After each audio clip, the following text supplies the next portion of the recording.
పూర్వం ఎలా తినేవారు మీరా? మీ రిసర్చ్ ఏం చెప్తోంది?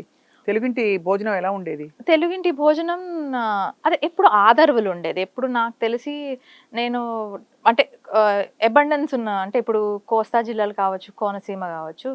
ఆహ్, వాళ్ళ అంటే అవైలబిలిటీ బట్టి ఐ థింక్ అలవాట్లున్నాయి. ఇప్పుడు సపోజ్ తెలంగాణ సైడ్ అనుకోండి. కొంచెం అవైలబిలిటీ తక్కువ ఉండేది.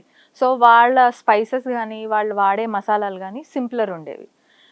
అలాగే ఇప్పుడు కోనసీమలో అబండెన్స్ ఉండేది. కొబ్బరొకటి, లేకపోతే బెల్లం, చెరుకులు ఫ్యాక్టరీ అవన్నీ చెరుకు బాగా ఉత్పత్తి ఉండేది గనక, సో, కొంచెం క్యూజిన్‌లో ప్రతి దాంట్లో ఒక పులుసులోనో, దేంట్లోనో కొంచెం బెల్లం ముక్కేస్తారు. ఇప్పుడు అంటే కోస్తా జిల్లాల్లో. అవును. అలా ఐ థింక్ దొరికే సామాన్లు బట్టి ఐ థింక్ క్యూజిన్ మొత్తం డిరైవ్ అయిందని నా అభిప్రాయం ఇప్పుడు మీకు అన్నమాట. కూడా అంటే ఫ్రాంక్లీ ఛాలెంజే. ఒక పక్క ఆంధ్ర వంటకాలు మీరు అవును. చెప్పేది. హ్మ్. ఇంకోవైపు తెలంగాణ వంటకాలు simple and very flavourful, correct. కొంచెం స్పైసీ అండ్ రా స్పైసెస్ కనిపిస్తాయి. కరెక్ట్. వేరేస్ రాయలసీమలో బాగా ఒక నాటు ఉంటుంది. స్పైసెస్ ఉన్నప్పటికీ బాగా ఉడికించి అవును. దాని వండే తీరే వేరు. వేరు. అండ్ అండ్ కొన్ని వాళ్ళకా అంటే బోర్డరింగ్ వల్ల తమిళనాడు కర్ణాటక ఇన్‌ఫ్లూయెన్స్, కర్ణాటక ఇన్‌ఫ్లూయెన్స్ కూడా బాగా ఆ హెవీగా తీపి ఉంటుంది. రావడం అది. అవును. అంతే కదా! హ్మ్. వేరుశనగ పప్పులు కూడా చాలా వాడతారు వాళ్ళు. చాలా వాడతారు. అవును. రైట్. బట్ సాడ్ థింగ్ ఏంటంటే తెలుగింటి భోజనం ఇప్పుడు ఎక్కడికెళ్ళినా కూడా మీరు తెలంగాణలో చిన్న చిన్న హోటల్స్‌కెళ్ళినా కూడా హ్మ్. మీకక్కడ అపోలో ఫిష్, హ్మ్.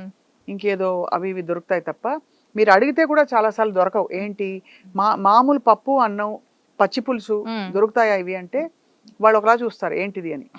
అండ్ సగం టైం ఏమవుతుందంటే వండేవాళ్ళు గానీ, వడ్డిచ్చే వాళ్ళకి గానీ తెలుగు వాళ్ళు కావట్లేదు.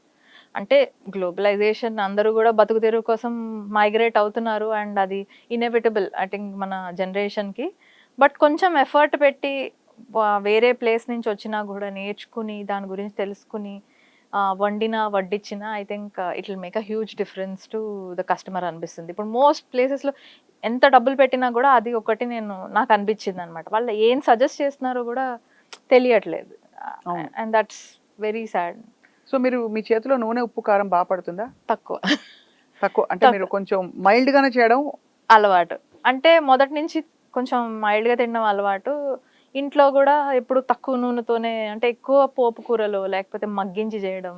ఇప్పుడు వేపుడు చేసినా మెల్లిగా చేస్తామనమాట. దాంతో ఏంటంటే నూనె ఎక్కువ ఇప్పుడు నూనె ఎక్కువ ఎప్పుడు పడుతుంది నీకు త్వరగా పనైపోవాలి అన్నప్పుడు.